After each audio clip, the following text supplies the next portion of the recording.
Welcome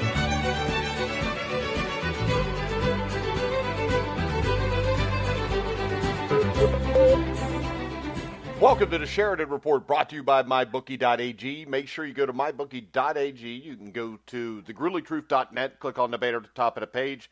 It'll take you to MYBookie.AG, and if you do it through our website, it'll give you up to a $1,000 cash bonus. If you put in $2,000, you get $1,000 back. If you put in $500, you get $250 back. So it's a 50% cash bonus. I'm your host, Mike Goodpasser. Right now, I'd like to welcome from the Sheridan Report, Bobby Sheridan. How you doing, Bobby? Hey, Mike, I'm doing great. Good morning to you. And you got 2 more ball games there in Dayton. Is that correct? Yep, 2 more games today, and then we will move on from there. Let's go ahead and start off. What's your NBA top play tonight? Oh, well, tonight, Mike, I think we have a really good one. We've got the Sixers tonight, who have lost 17 of the last 19 regular season games with Boston. But tonight, going to this game with a decided edge, they're -3 at home in this spot. And Joel Embiid comes back to the lineup.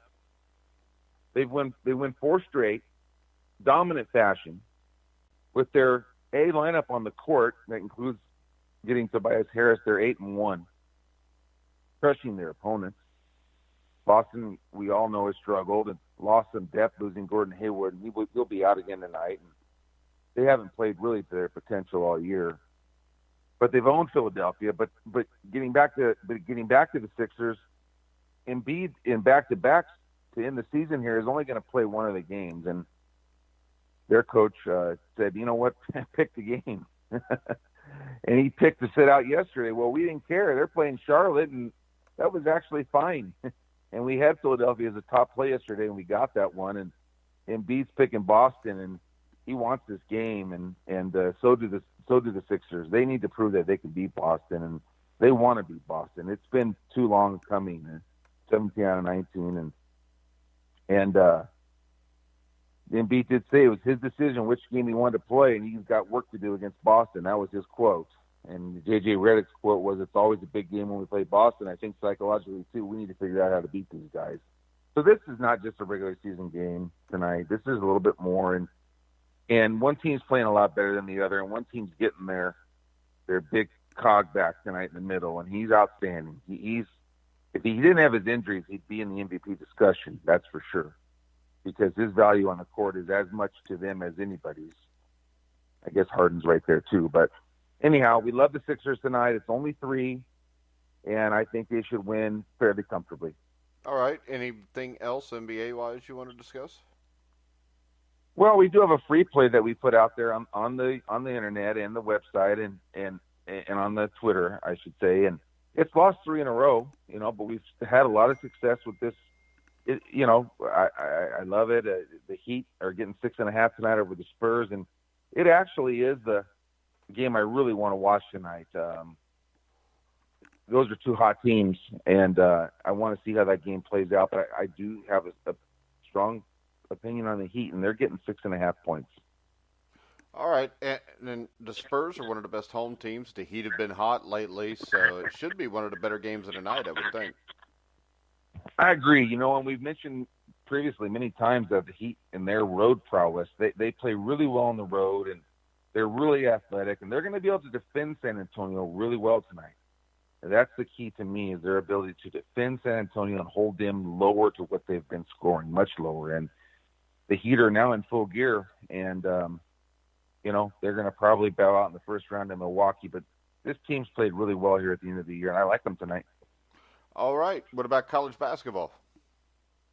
College basketball, Mike, we've got one play I'll give away, and this could have easily been a top play. I chose not to list it as a top play, but it's in the NIT, and I like Nebraska over Butler tonight.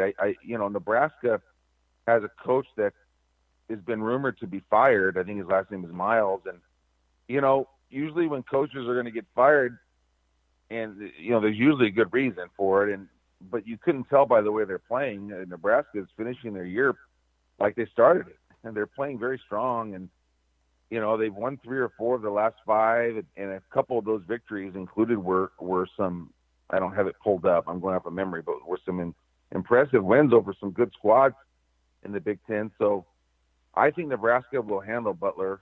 And there you go yesterday, the two home teams in the games that we talked about, both won. Nebraska's at home, and Butler's off of a disappointing year. So it all adds up to me. But that's not the top play, but could have been. I really like them. The top play will go to the NCAA play-in game. And that, is a Pac-12 team. And, if you guys are starting to understand a little bit about where I'm looking at some of this stuff, the Pac-12 has been really ridiculed throughout the year, and there's good reason why that conference struggled this year. And we've talked about that on I think it was a Sheridan Advance show, but it may have been our show, Mike. We talked about why that was. And this is a very unique opportunity in this game here because Arizona State's in the exact same position they were last year. Arizona State was in the first 4 games last year playing a Big East school. And last year they took on, I believe, Syracuse, and they lost 60-56. Most of that team is back, and they added a freshman named Dort, who has led them in many of the categories. And it's Bobby Hurley's second chance at getting this done. And Arizona State played Oregon as well as Oregon's been played the last 3 weeks. In fact, they really could have beat them. And they were really the only team that has scored on Oregon in that time frame since Oregon has put together their run. And Arizona State's got a big shot in this game, and then they get Buffalo. I believe they can get to the 32. I definitely think Oregon can. All they have to do is beat Wisconsin. And Washington has an opportunity too. The Pac-12 could wind up with 3 in the 32. And the reason I like the Pac-12 is because they're underrated to the line right now, because everybody and their brother has downplayed that league, and for good reason. But these 3 teams are playing good ball, and you're getting good value with the line. And it starts tonight. I think Arizona State wins that ball game tonight, and they're only favorite a 1.5 over St. John's. All right, on MyBookie right now, it's -2. Anything else you want to discuss betting-wise for today? Yeah, just real quickly, we have a brand new Early Risers ATP tournament starting, and last week we won 6 of 7 days on the Early Risers. That includes the PGA matchups. And, we finished it off with Dominic Thiem beating Roger Federer at 3-1. Our Sunday alone was over 6 units. So, here we go again. Early Risers are starting today. They're at the Miami Open, played at the Hard Rock. They've got they've put up a brand new tennis facility there inside that complex in Florida, and it's going to open today. And I have two matchups I'll just give away. One is a 1:00 Pacific, and one is at 4:05 Pacific. So you still have plenty of time. And that's Misha Zverev. That's the brother of the great Alex Zverev. But this is Misha at plus $1.25 over Kuhn, and Jarry, Jarry, plus $1.45 over Chardy. Now, these aren't premier matchups, but we're just looking for winners, and we think we'll split there at the very least. We'll split and make a little profit, and then sometimes that's how it goes. And I want to mention one other thing, Mike, if I can. I don't normally talk about final scores because it's all about the next day with me. It's all about that. Yesterday doesn't matter. We don't gloat too much and don't pout too much. But I do want to mention the Major League Baseball season opened up early in the morning, 5:30 on the East Coast, and Seattle was a winner. They won 9-7, and we had Seattle. Baseball is our bread and butter, Mike, and we're not going to win every game. Of course not. It's a long season, but I bring this up as an example. Seattle opened at plus $1.20 and closed at $1.40 underdog. We had them at $1.40, and we had the parlay to the over. And how I looked at this 2-game series, and this is just a tutorage for the listeners and how I bet baseball, because we have baseball coming up. I felt like Seattle had probably a better than 85 to 90% chance to at least split this series based on what my research into this 2-game series. And they're going to be an underdog in both games. So if you split the 2-game series, you'll make a little bit of a profit. And if you hit both, which I think was much more likely than Oakland winning both, then you've got something working there. So we're playing for free tomorrow, or we don't even have to play. We've already hit the winner today. So it's all about finding the value on the money line, Mike. That's what it's all about. And no more prevalent does that happen than in baseball. And personally, in my knowledge, it's no more prevalent than in baseball. So we got some good things coming up, and we kicked off 2019 in style. We had Seattle last night with the win. So. All right, Bobby, we are going to take a quick commercial break, and then we will come back with On This Day. We'll be right back with the Sheridan Report right after this message. Hi, I'm Mike Goodpasser from the Grueling Truth Sports Network, and I'm here with just one simple message. If you're watching the games, it's time to start making money. The Grueling Truth has recently partnered with MYBookie.AG, an industry-leading sportsbook website, who reminds you that where you bet is just as important as who you're betting on, and that's why the Grueling Truth urges you to check out MYBookie.AG. In addition to the usual thousands of odds, money lines, proposition bets, and futures offered on MyBookie.ag daily, they also have in-game live betting and a mobile site that makes wagering on the go easier than ever. So join now, and MyBookie will give you up to a free $1,000 cash bonus on your first deposit. Just enter promo code TGT50, that's TGT50, to take advantage of this offer. You can also go to thegruelingtruth.net, click the banner at the top of the page for MyBookie.ag, and also get the same benefit and the same $1,000 free cash bonus on your first deposit. So visit MyBookie.ag, courtesy of the Grueling Truth, and enjoy winning today. MyBookie.ag. You play, you win, you get paid. All right, guys, we're back on the Sheridan Report. I'm Mike Goodpasser, sitting here with Bobby Sheridan. Bobby, what's our On This Day?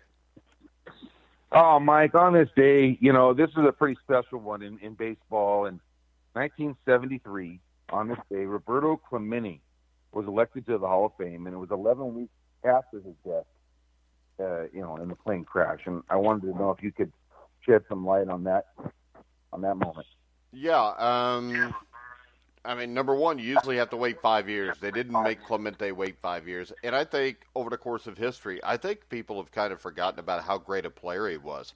I mean, he had a lifetime batting average of, I think, .317, played in 15 All-Star games, 2 World Series, including 1971, when he was the MVP of that World Series. And that was a series where it was 3-2 going to Baltimore, and Clemente and that Pittsburgh pitching staff really made the difference here. And this was a guy that I think won 4 or 5 batting titles, 12 Golden Gloves, and I think those 12 were in a row. He was a part of that great 1960 World Series where the Yankees won 3 games by blowouts. The Pirates won 4 close games to get there. But when you look at Clemente, the way he got there, was a little bit unexpected because the Dodgers actually signed him, and they signed him when they went down to look at, what the hell was the guy's name? They went down to look at another player, though, who they ended up signing. And did not know that. Yeah, and they found him, and the thing was, in those 3 games, he hardly played at all. And there was a scout there that I think, what the hell was his name? I think his name was like Clyde Solcraft or something, but he went down and watched this team play because he was looking at, I can't remember the guy's name. I think his last name was Black. I think it was Joe Black. They came down, they looked at Joe Black, and they saw Clemente throwing and batting in pregame drills, and he hardly played in the 3 games at all. But they went ahead and signed him off of watching him just throw the ball around and hit BP. And he had a lot of difficulties when he signed with the Dodgers. He went to Montreal. And the story is you had Chico Fernandez and pitchers Joe Black and Tommy Lasorda, who were the guys that took him under their wings. And within a year, he's in the major leagues. And when you look at him, I think the thing that's really undervalued about him is offensively and defensively, he was one of the best players. He played in 12 straight Major League Baseball All-Star games.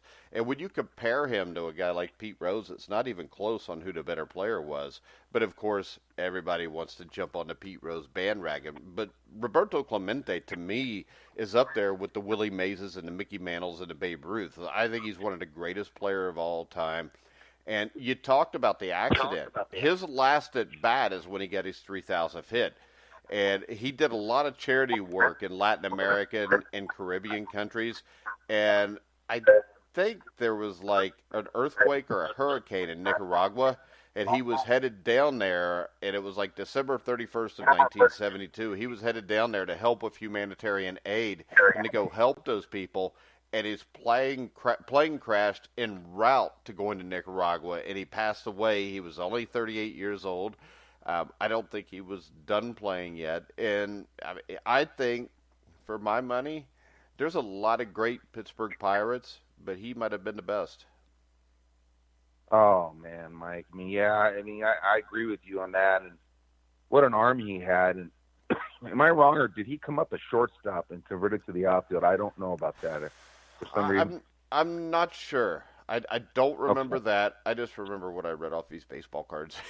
Because, when I was little, like 1975, 76, I had all these baseball cards, and my sister loved baseball too, and she was collecting baseball cards in the 60s, and I remember I would memorize everything on the backs of these cards, and I would sit there all day and just organize them and put them into each individual team, and I had thousands of these things. But I just remember I memorized the back of baseball cards. Hell, if you ever have an on this day for Biff Pocoroba, the old backup catcher for the Braves, I could do that. So I still remember Oscar Gamble. I think it was his 1976 card where it said traded, and he had the huge fro. And I remember I always hated Oscar Gamble because almost every pack of baseball cards I opened, there was one of those Oscar Gamble cards in the damn thing. I think I had like 30 of them. And you remember back in the day, you go mid-late 70s, hell, our big thing was if it was raining outside, I'd go to my buddy's house or my buddy'd come to my house and we'd flip baseball cards. Yeah, and meanwhile, destroying the value of them. Oh, yeah, you destroyed the value. But see, I didn't because we didn't bend them. You just flipped it. And, yeah, because, see, I knew even back then that someday that'd be worth some money. And I did, in like 1980 or 80 or 89, sell most of them for like $2,000 or $3,000. I bought a car with them. But I did keep a couple hundred of them, especially like the old Cincinnati Reds cards. So I've still got those. Both my sons have a box each in their rooms. And my older son was a baseball player, and he loved looking at them too when he was little, but once they hit like 10 or 11 years old, they didn't care anymore. But still, I mean, you remember the old Topps gum that was so hard it almost break your teeth when it came out? Great. Yeah. Every once in a while you'd get a soft piece, and you wonder what the hell they did to it. Yeah, exactly, to get it soft. And remember when you get the duplicates, we used to call them doubles. Did you call them doubles? Yeah. Yeah, we call them doubles. And when they came out with the Beckett guide, that was the name of the guy who came out I remember the Beckett guide. There was also like a baseball card magazine, too, that started coming out in like the early 80s, right. I remember also. Right. And about the last, around the ending of my baseball card stuff was in 1989 or 90. It was 90, I think. Upper Deck came up with these great-looking cards that just kind of outdid Topps in terms of how they looked. And they used Ken Griffey Jr. as their first card. He was player number 1 in the very first year, and he wound up being a Hall of Famer. And that card, I think certain grades of that card, grade Jim Mint 10 grade, I think some of those cards, are still going for $2,000, $3,000, $4,000. But yeah, and pretty good card. See, I remember this. There was a drugstore called Ulrich's in Aurora, Indiana. And like in the mid-70s, late 70s, what I would do is I would save my extra lunch money. And if I went down there with like $1, I could buy 10 packs of baseball cards. And I mean, today, I know when my son bought baseball cards when he was like 7, 8 years old, it'd be like $3.25 for a pack, and it'd have like 8 in it. And back Yeah, then, you could exactly. spend 10 cents, you get like 10 to 12. And then I remember I loved it because I think in 1981, Donruss and then Flair right after that started coming out with cards too, so you had 3 separate kinds. I even Hey, collected Mike. basketball cards because they had NBA cards, so I've even still got some of them around here somewhere. Well, if you got a Jordan rookie or a Bird rookie, then you can sell that sucker and you'll get more than a car. Well, my favorite card was a Walt Clyde Frazier card. You remember the New York Knicks? And Oh, actually, yeah. through like 6th grade, I had a Walt Frazier card in my wallet. You know, that guy, you can still hear him on the Knicks broadcast. Am I right? Yeah, Pretty I sure mean, that's he'd know Clyde it pretty Frazier. good. And he's still smooth as can be, even announcing the games. And hopefully the Knicks can give him a little bit more to announce for next year, when they dip into this free agency. But, Mike, do we have time for one more quick one? Sure. Good. Because, my favorite is always to get your boxing takes. And, this is a pretty big one. I know we've talked a lot about Mike Tyson, but now we're getting into earlier Tyson. And you tell me if I'm wrong. I think when he beats Tubbs in 2 rounds for the heavyweight title, that was his first heavyweight. That was his first title, right? 1988. No, 1986 against Trevor Berbick was his first title fight. Oh, okay. So this isn't his first. Okay, so talk to me about 88. Tyson KO's Tony Tubbs in 2 for the heavyweight title. Well, and they did this in Japan. So this is the precursor to what would happen in 1990 when, Wow. Okay. Buster Douglas done whooped his ass. And the other thing about Tony Tubbs is this. Tony Tubbs was sandwiched between a January win over Larry Holmes and then, of course, the June win over Michael Spinks. So he was fighting 3, 4 times a year, and that's the way it was done because you got to keep him out of trouble. The best way to keep him out of trouble is to keep him fighting. And he went over to Japan. He fought Tony Tubbs. This was, let's see. Yeah, that was 1988. Yeah. And 88. Today's date, 88. now, the interesting thing is this was Japan's second ever world heavyweight title fight. The first world heavyweight title fight, if I remember, in Japan was a guy by the name of Jose King Roman, who got knocked out in the first round by George Frazier, or George Foreman. That was George Foreman's, I think, first title defense after he beat Joe Frazier. And going into the fight, Tyson was already scheduled to fight Michael Spinks June 27th, so that'll tell you how confident they were that they were going to beat, beat Tony Right. Tubbs. Tony Tubbs was a guy from Cincinnati who was a great boxer, who had a great amateur career, but for some reason he won a portion of the title by beating Greg Page in 1985, I think it was. It was 84 or 85 in Buffalo, New York. They had to fight there. He won that, came back, lost it to Tim Witherspoon. And this is also the time for Tyson where he had married Robin Givens a month before this. So this is right before all the shit went down. And, Yeah. she messed with Tyson's brain and everything and messed him up. And Tyson was huge in Japan. I mean, he was a mythical figure there. And he goes to Japan and he fights this fight. And Tony Tubbs actually did well in the first round because Tony Tubbs was like a fat, out-of-shape version of what Buster Douglas did a couple years later. But the problem was Tyson catches Tubbs towards the end of the second round, knocks him down, and I don't think Tubbs wanted to deal with it anymore. And Tubbs is a guy that, like I said, was a very talented guy, but mentally, I just don't think he was able to deal with fighting Mike Tyson. And mentally, he really wasn't able to deal with fighting big fights. I mean, if you look at Tubbs' career, he had some good performances. I mean, he was a partial heavyweight champion. He fought all the way up into 2006. Actually, I'm friends with his brother Nate, who's a promoter over here in Cincinnati. But if you look at his career, like 7 years after that, he fights Alexander Zolkin for the NAB heavyweight title, lost a close decision to James Thunder, who was a good fighter, beat Everett Martin. He had a win over Tyrell Biggs, who was a gold medalist. Jose Rebalto, who I've interviewed on the show before.